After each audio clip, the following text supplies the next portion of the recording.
어제 아침까지만 해도 공원을 산책하며 건강하다고 자부하시던 분이 오늘 저녁에는 응급실 침대에 누워 계십니다.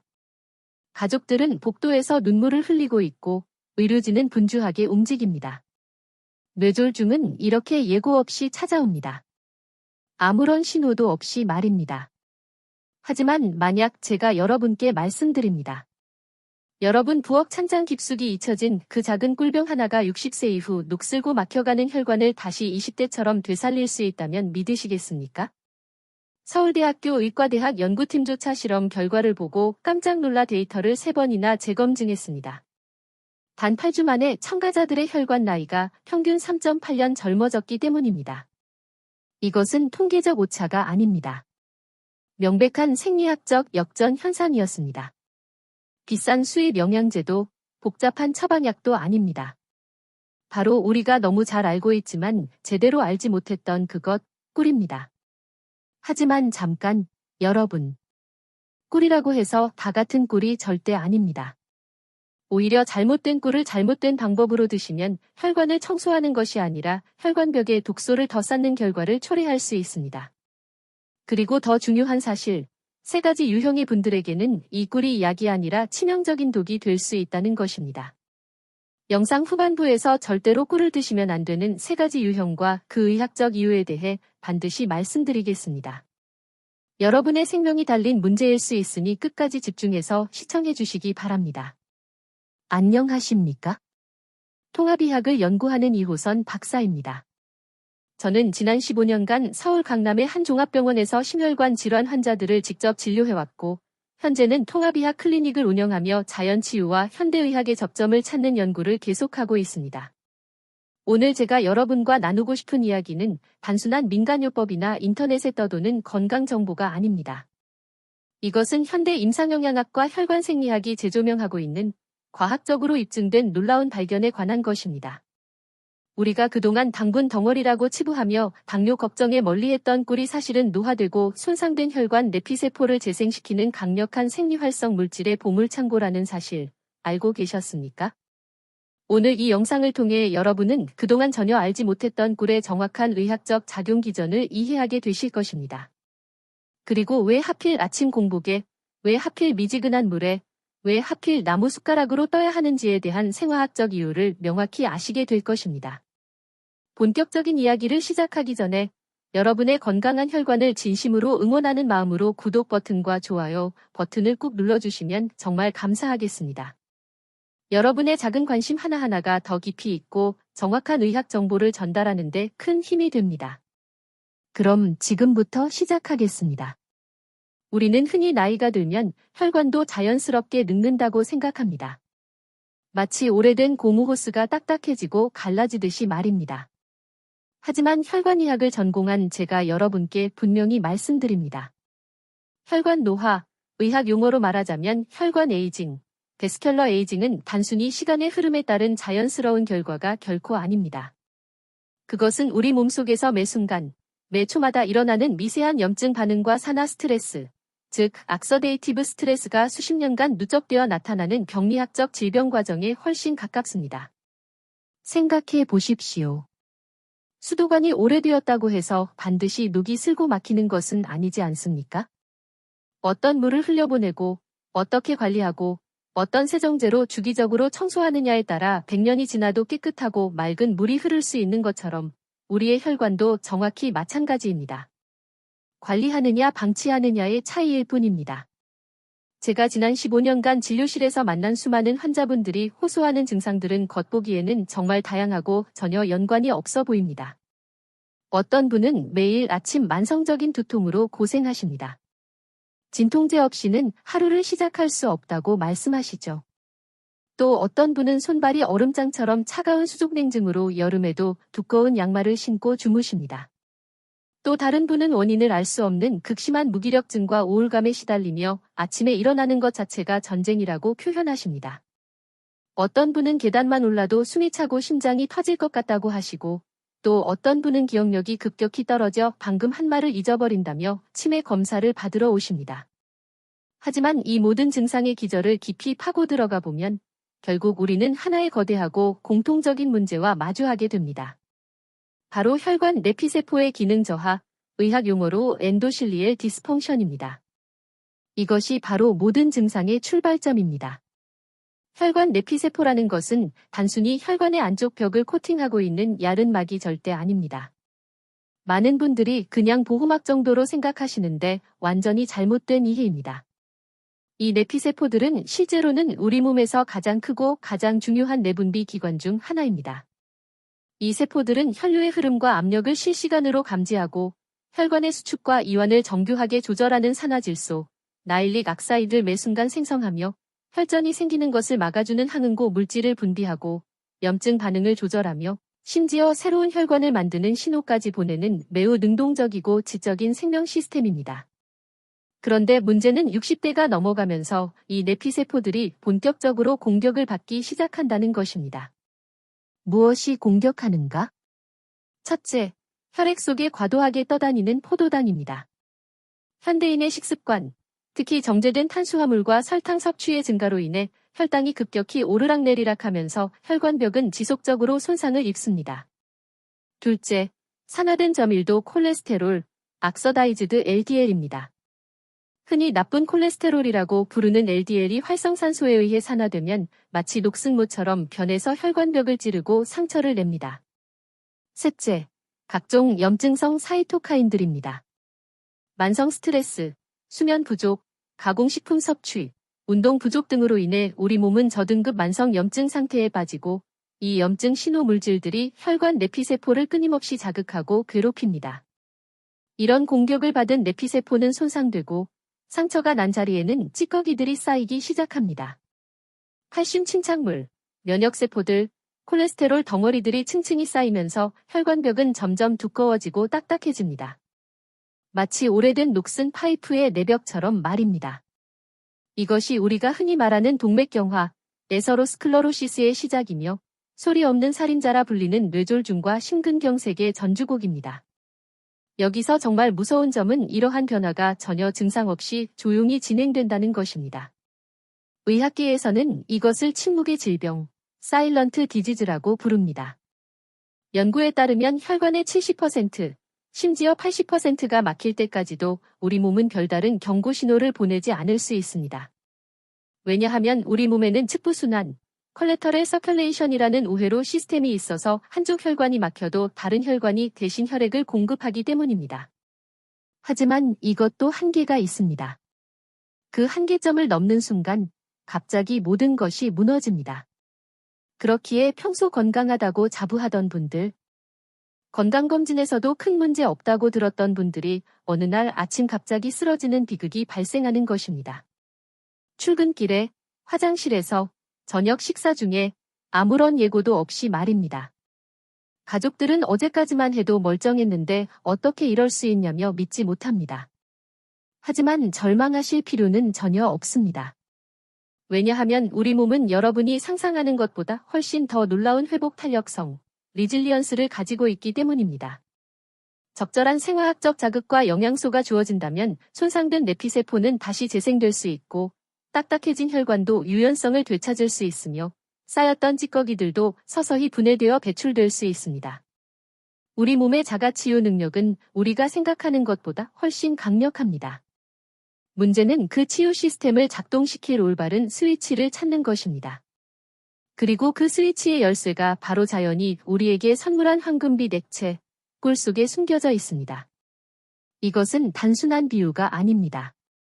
분자생물학적으로 입증된 사실입니다. 이 이론을 뒷받침하고 여러분께 확신을 드리기 위해 제가 직접 3년간 상담하고 지켜보았던 한 환자분의 사례를 자세히 소개해드리고 싶습니다. 전주에 사시는 74살 김순자님 이야기입니다. 김순자님은 평생을 초등학교 교단에서 아이들을 가르치시다 정년 퇴임하신 매우 지적이고 단정한 분이셨습니다. 겉으로 보기에 그분의 노후는 평화롭고 안락해 보였습니다.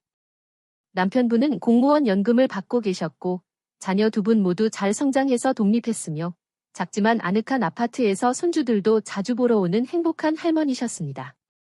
하지만 그분의 내면은 질병에 대한 극심한 공포와 불안으로 가득 차 있었습니다.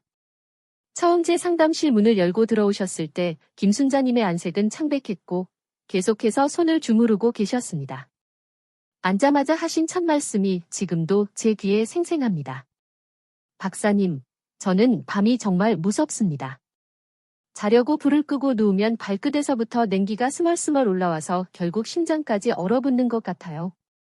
두꺼운 양말을 2켤레나 신고 전기장판을 켜고 핫팩까지 발에 대고 자도 소용이 없습니다. 새벽 2, 3시면 어김없이 추위에 잠에서 깨고 그때부터는 다시 잠들 수가 없어요. 그렇게 뒤척이다 보면 온갖 불길한 생각들이 머릿속을 가득 채웁니다. 어머니가 뇌졸중으로 돌아가셨거든요. 저도 그렇게 되는 건 아닐까? 자다가 쓰러지면 어쩌나? 그런 생각들로 매일 밤이 지옥입니다. 김순자님이 호소하신 증상을 의학적으로 분석하면 전형적인 말초혈액순환장애, 퍼리퍼럴 서큘러토리 디스오더였습니다. 심장에서 출발한 혈액이 손끝, 발끝까지 충분히 도달하지 못하고 있는 상태였습니다. 혈관이 좁아지고 딱딱해져서 말초까지 혈액을 밀어내는 힘이 약해진 것이죠. 더 심각한 문제는 수면의 질이었습니다. 혈액순환이 안 되니 체온 조절이 제대로 되지 않았고 이는 자율신경계의 심각한 불균형으로 이어져 만성적인 불면증을 야기하고 있었습니다. 새벽 2, 3시면 어김없이 잠에서 깨고 다시 잠들지 못한 채 뒤척이며 불안한 생각에 휩싸이곤 하셨습니다. 그 불안의 핵심에는 뇌졸중에 대한 공포가 자리 잡고 있었습니다. 친정 어머니께서 71세의 뇌졸중으로 쓰러지셔서 5년간 반신불수로 투병하다 돌아가셨기 때문에 자신도 같은 나이가 다가오면서 같은 길을 걷게 될까 봐 극도로 두려워하고 계셨던 것입니다. 밤마다 그 공포가 엄습했고 그 공포가 다시 불면을 악화시키는 악순환의 고리에 갇혀 계셨습니다. 김순자님은 이미 병원에서 처방받은 혈액순환 개선제와 수면유도제를 몇 년째 복용 중이셨습니다. 하지만 약물에 대한 의존도만 점점 높아질 뿐 근본적인 컨디션은 좀처럼 나아지지 않았습니다. 오히려 최근에는 약을 먹어도 효과가 예전만 못하다고 느끼셨고 복용량을 늘려야 하는 건 아닌지 걱정하고 계셨습니다. 약물 내성이 생기고 있었던 것입니다. 정밀검사 수치상으로는 혈압이 145/90 정도의 경계선 고혈압 수준인 것을 제외하면 당뇨도 없고 콜레스테롤도 약간 높은 정도였으며 심전도나 심장 초음파에서도 큰 이상 소견이 발견되지 않았습니다. 그래서 병원에서는 나이 들면 다 그런 거예요. 스트레스 받지 마시고 편하게 지내세요 라는 말만 들으셨다고 합니다. 하지만 환자 본인은 몸이 날마다 무너져가는 것을 뼈저리게 느끼고 계셨습니다. 수치로 나타나지 않는 고통이 가장 답답한 고통입니다. 그러던 어느 날 부산에 사는 큰딸이 주말에 내려왔습니다. 어머니의 힘든 모습을 보고 마음이 아팠던 딸은 인터넷에서 혈액순환에 좋다는 온갖 정보를 찾아보다가 꿀에 대한 글을 읽게 되었습니다. 반신반의하면서도 혹시나 하는 마음에 유명하다는 양봉장에서 직접 천연꿀 한 병을 구입해 어머니 식탁 위에 올려놓았습니다. 엄마, 이거 친구 어머니도 드시고 많이 좋아지셨대. 아침에 일어나서 딱 한 스푼만 따뜻한 물에 타서 드셔보세요. 돈도 많이 드는 것도 아니고 속는 셈치고 한번 해봐요. 제발요, 엄마. 김순자님은 평소단 음식을 즐기지 않으셨고 당뇨에 대한 막연한 걱정 때문에 꿀을 오랫동안 멀리 해오셨습니다. 설탕이나 꿀이나 다 똑같은 당분 아니냐는 생각이셨죠. 하지만 딸의 간곡한 부탁과 애타는 눈빛을 참아 거절할 수 없어서 그리고 사실 지푸라기라도 잡고 싶은 심정이었기에 다음날 아침부터 조심스럽게 꿀물을 마시기 시작했습니다. 의학적 지식도 없고 그저 딸의 효심에서 비롯된 권유였지만 결과적으로 그것은 김순자님의 생체 리듬을 완전히 뒤바꾸는 게임 체인저가 되었습니다. 변화는 정말 미세하게 거의 눈치채기 어려울 정도로 조용히 시작되었습니다. 섭취 2일째, 3일째까지는 아무런 변화도 느끼지 못하셨습니다. 역시 별 효과 없겠구나 싶으셨다고 합니다.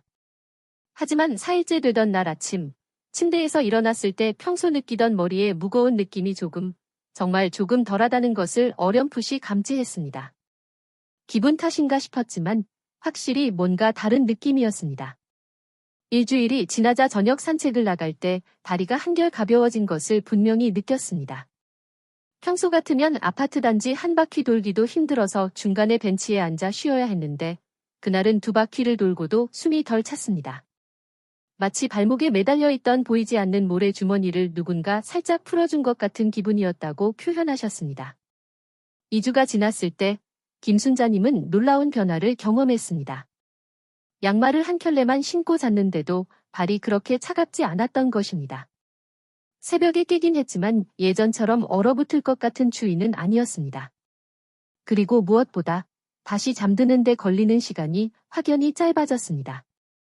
한 달이 지났을 때 김순자님은 제 진료실 문을 활짝 열고 들어오시며 환하게 웃으셨습니다. 그 웃음이 얼마나 오랜만인지 본인도 느끼셨을 것입니다. 박사님, 어제 정말 기적 같은 일이 일어났어요. 제가 밤 10시에 눕자마자 잠들어서 아침 6시 반까지 한 번도 깨지 않고 푹 잤습니다. 이게 정말 몇 년 만인지 모르겠어요. 아침에 눈 떴을 때 제가 진짜 살아있다는 느낌을 받았어요. 그리고 발도 따뜻했고요. 양말도 한쪽은 자는 동안 벗겨져 있었는데 발이 차갑지 않았어요. 이게 꿀 때문인가요?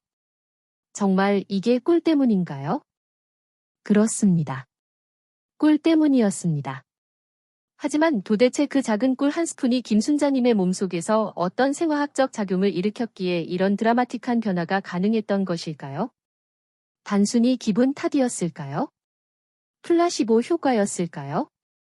아니면 마침 그 시기에 날씨가 따뜻해져서였을까요? 절대 그렇지 않습니다. 이것은 철저하게 분자생물학적이고 혈관생리학적인 반응의 결과입니다. 지금부터 그 놀라운 메커니즘을 하나하나 여러분께 설명해 드리겠습니다. 꿀은 단순한 포도당과 과당의 혼합물이 결코 아닙니다. 많은 사람들이 꿀을 그저 천연 설탕 정도로 생각하는데 이것은 꿀의 진정한 가치를 전혀 이해하지 못하는 것입니다. 꿀 속에는 식물이 수억 년간 진화하면서 자신을 외부 공격으로부터 보호하기 위해 만들어낸 파이토케미컬, 즉 식물성 화학물질들이 고농도로 농축되어 있습니다. 현재까지 과학자들이 꿀에서 발견한 생리활성 물질만 해도 300여 가지가 넘습니다.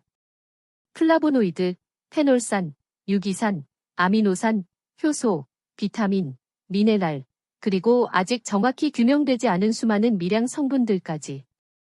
이 성분들이 우리 혈관 내피세포에 직접적으로 작용하여 잠들어 있던 치유 메커니즘을 깨워 활성화시킨 것입니다.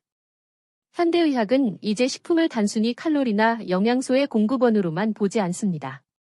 식품 속에 포함된 특정 분자들이 우리 DNA의 유전자 발현을 조절하고 세포막의 수용체에 결합하여 신호전달 체계에 직접 관여하며 심지어 후성 유전학적 변화까지 일으킨다는 뉴트리게노믹스, 놀라이저나믹스, 영양유전체학의 관점에서 접근하고 있습니다. 이러한 최신 과학의 관점에서 볼 때 꿀은 단순한 식품을 훨씬 넘어선 천연 양리물질, 자연이 만든 혈관 치료제에 가깝습니다. 그리고 이것은 제 개인적인 주장이 아닙니다. 세계 최고 수준의 연구기관에서 이미 입증된 과학적 사실입니다. 2022년 서울대학교 식품영양학과 연구팀이 주목할 만한 임상시험을 진행했습니다. 이 연구는 국제학술지에 게재되어 전 세계 영양학계의 주목을 받았습니다. 연구 설계는 매우 엄격했고 과학적이었습니다. 60세 이상의 건강한 성인 120명을 무작위로 두 그룹으로 나누어 한 그룹에게는 매일 일정량의 순수 천연꿀을 섭취하게 했고 대조군에게는 꿀과 맛과 향이 유사하지만 생리활성 물질은 제거된 위약, 플러시보를 제공했습니다. 중요한 것은 이중맹검법을 사용했다는 점입니다. 참가자들도 직접 데이터를 수집하는 연구원들도 누가 진짜 꿀을 먹는지 알 수 없었습니다. 이렇게 해야만 심리적 기대 효과를 완전히 배제하고 순수하게 꿀의 생리학적 효과만을 측정할 수 있습니다. 8주간의 실험 기간 동안 참가자들의 식단, 운동량, 수면 시간, 스트레스 수준까지 철저히 모니터링하고 통제했습니다. 그리고 8주 후 두 그룹의 혈관 기능 지표를 최첨단 장비로 정밀 분석했습니다. 그 결과는 연구팀조차 놀라게 만들었습니다. 꿀을 섭취한 그룹에서만 통계적으로 매우 유의미하게 상완 발목 맥파전 파속도, 브레이키에렌켈 PWV가 감소한 것입니다. 위약을 먹은 그룹에서는 거의 변화가 없었는데 말입니다. 맥파전 파속도라는 용어가 조금 어렵게 들리실 수 있으니 쉽게 설명해 드리겠습니다. 심장이 박동할 때마다 혈액이 혈관을 따라 파동처럼 전달됩니다. 이 파동이 팔의 상완동맥에서 발목의 동맥까지 도달하는 데 걸리는 시간을 측정하는 것이 맥파전 파속도입니다. 혈관이 딱딱하고 좁고 탄력이 없으면 이 파동은 빠르게 전달됩니다. 마치 딱딱한 쇠파이프를 두드리면 소리가 빨리 전달되는 것처럼 말이죠. 반대로 혈관이 부드럽고 유연하고 탄력이 있으면 파동은 천천히 부드럽게 전달됩니다. 따라서 맥파전 파속도가 감소했다는 것은 혈관의 경직도가 풀리고 탄력성이 회복되었다는 명백한 생리학적 증거입니다. 연구팀의 정밀 분석 결과 꿀 섭취 그룹의 혈관 나이는 평균 3.8세 감소한 것으로 나타났습니다. 이것이 무슨 의미인지 아십니까? 생리학적으로 혈관이 약 4년 전의 상태로 역행했다는 뜻입니다. 시계를 거꾸로 돌린 것입니다. 단 8주 만의 말입니다.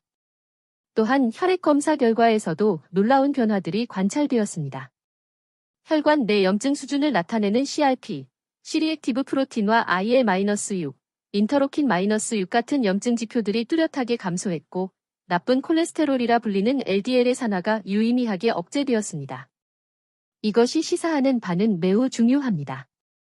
꿀이 단순히 혈관을 일시적으로 넓히는 작용만 하는 것이 아니라 혈관을 병들게 하는 근본 원인인 산화와 염증을 동시에 제어했다는 것을 의미하기 때문입니다. 이것은 단순한 증상 완화가 아니라 근본 치료에 가까운 효과입니다. 그렇다면 꿀 속에 들어있는 구체적으로 어떤 성분이 이러한 기적 같은 일을 수행하는 것일까요? 여기서 우리는 플라보노이드, 플레이보노이드라는 성분군에 주목해야 합니다. 플라보노이드는 식물의 잎, 꽃, 뿌리, 줄기 등에 광범위하게 존재하는 노란색 계통의 색소 화합물입니다. 식물은 이 물질로 자외선으로부터 자신을 보호하고 해충을 막고 곰팡이 감염을 방어합니다. 꿀벌이 꽃에서 꿀을 채취할 때 꽃가루와 꽃의 분비물과 함께 이 강력한 항산화 물질들이 꿀 속으로 옮겨오게 됩니다. 천연꿀에는 케르세틴, 쿼서틴, 캠페롤, 컴프퍼렐, 아피게닌, 에이피제닌, 갈랑킨, 걸렌진, 크리신, 루테올린, 루톨린 등 수십 가지 종류의 플라보노이드가 복합적으로 함유되어 있습니다. 이 성분들은 각각 조금씩 다른 방식으로 작용하지만 궁극적으로는 모두 혈관 건강을 회복시키는 방향으로 협력합니다. 이 플라보노이드들은 우리 몸에 들어와서 마치 혈관 청소부이자 수리공과 같은 역할을 수행합니다. 첫째, 혈관 내벽에 달라붙어 있는 염증성 물질들을 중화시킵니다. 둘째, 활성산소, 프리 레디켈가 내피세포를 공격하지 못하도록 자신이 대신 산화되는 희생양 역할을 합니다. 셋째, 손상된 내피세포의 복구를 돕는 성장인자의 분비를 촉진합니다. 넷째, 혈소판이 과도하게 응집되는 것을 막아 혈전 형성을 예방합니다.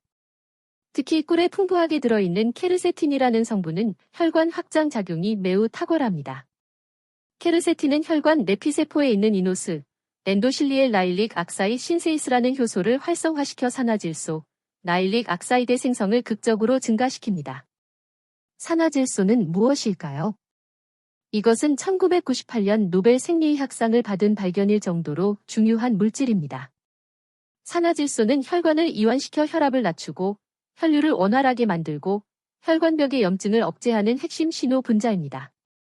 문제는 나이가 들면 이 산화질소를 만드는 능력이 급격히 떨어진다는 것입니다. 60대가 되면 20대의 절반 수준으로 감소합니다. 그런데 꿀이 이 능력을 다시 깨워주는 것입니다. 마치 꺼져가던 엔진에 새로운 연료를 공급하는 것처럼 말입니다. 김순자님이 느끼셨던 손발의 따뜻함, 다리의 가벼움, 머리의 맑음은 바로 이 기전을 통해 말초 혈관까지 혈액이 힘차게 공급되면서 나타난 생리적 반응이었던 것입니다. 또한 꿀에는 단순히 항산화 물질만 있는 것이 아닙니다. 꿀은 자연계에서 유일하게 글루코스 산화 효소, 글루코스 악서데이스라는 특별한 효소를 고농도로 함유하고 있는 식품입니다. 이 효소는 꿀이 체내에 들어왔을 때 매우 소량의 과산화수소, 하이드로전 퍼락사이드를 지속적으로 발생시킵니다. 과산화수소라고 하면 놀라실 수도 있습니다. 우리가 상처에 바르는 소독약 아니냐고요? 맞습니다. 하지만 꿀이 만들어내는 과산화수소의 양은 세포에는 전혀 해를 끼치지 않으면서 병원균과 염증 물질만을 선택적으로 제거하는 아주 정교한 수준입니다. 이것이 바로 꿀이 천연 항생제로 불리는 이유이며 만성적인 미세 염증에 시달리는 노년의 혈관의 꿀이 특효약이 될 수 있는 또 다른 메커니즘입니다. 혈관 건강은 단순히 피가 흐르는 통로의 문제가 아닙니다. 그것은 우리 몸 60조 개의 세포 하나하나의 산소와 영양을 전달하고 노폐물을 수거하는 생명의 보급로입니다. 전쟁에서 보급로가 끊기면 전쟁에서 패배하듯이 혈관이 막히면 우리 몸의 생명력도 서서히 꺼져갑니다.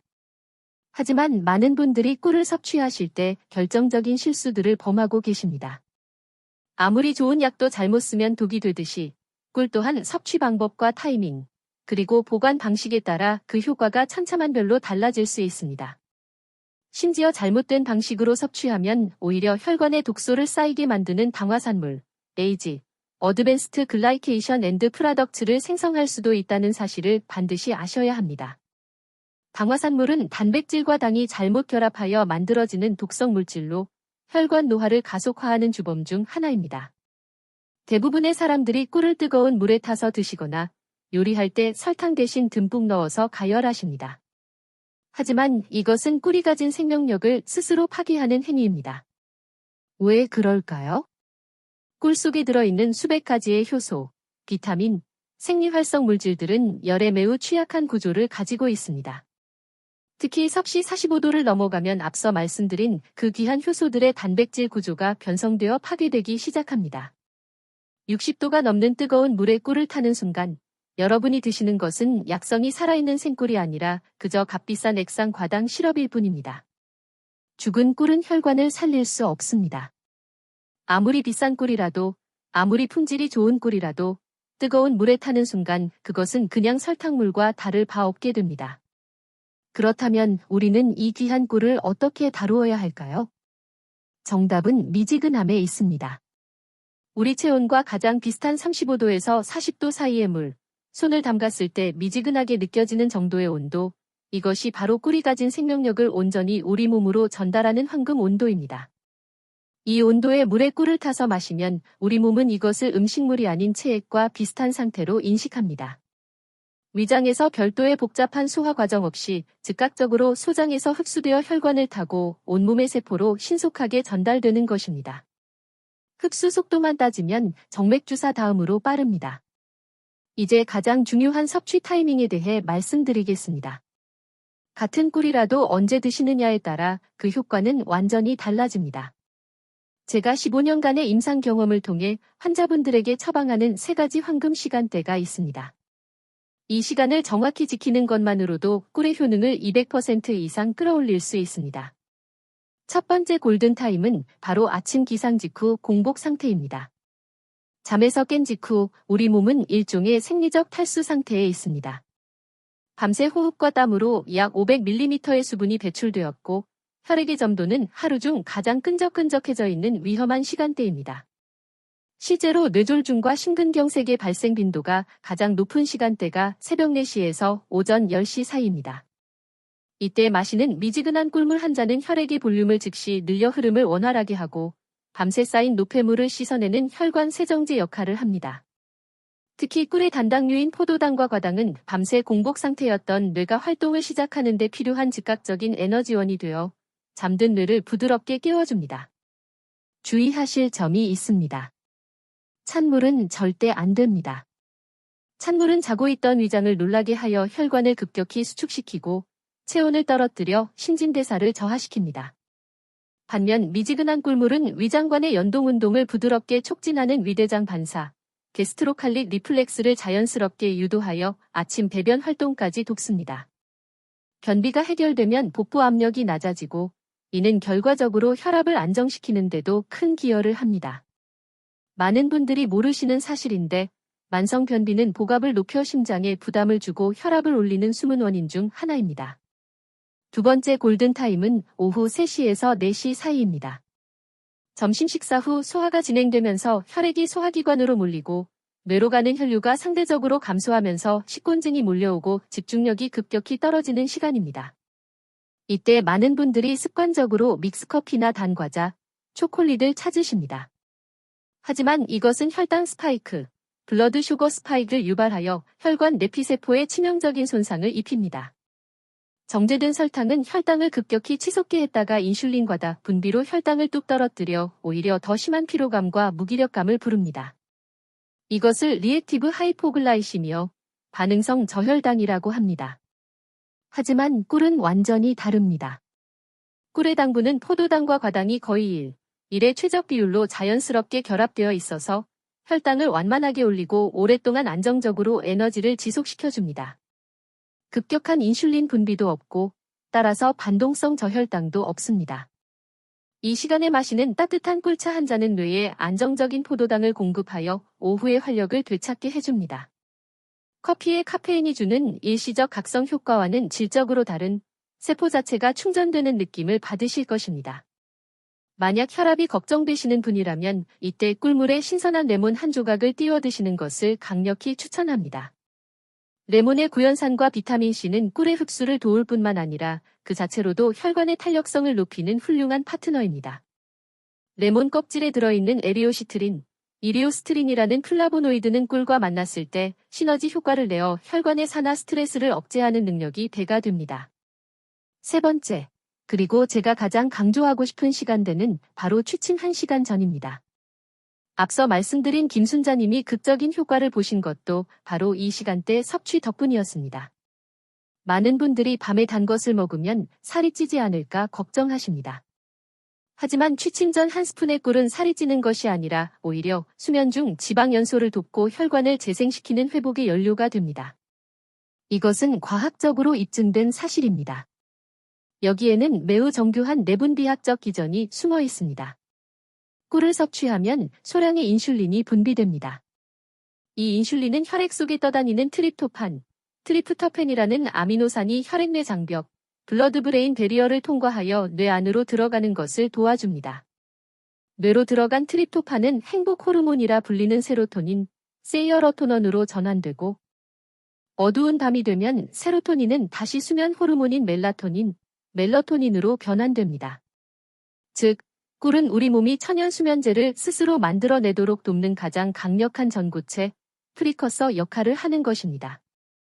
나이가 들수록 잠이 줄어들고 얕아지는 이유가 바로 뇌의 송과체, 피니엘 글랜드에서 멜라토닌 분비가 급격히 감소하기 때문인데 꿀이 이 과정을 자연스럽게 보완해주는 것입니다. 더 중요한 사실은 우리 혈관이 가장 활발하게 재생되고 치유되는 시간이 바로 우리가 깊은 잠, 디프 슬리프에 빠져 있을 때라는 점입니다. 수면 중에는 부교감 신경이 우위가 되어 심박수가 느려지고 혈관이 최대한 이완됩니다. 혈압도 낮아지고 혈류 속도도 안정됩니다. 이때 꿀이 공급해준 에너지와 생리활성 물질들은 소화나 근육 활동에 쓰이지 않고 오롯이 세포 재생과 복구에 집중적으로 사용됩니다.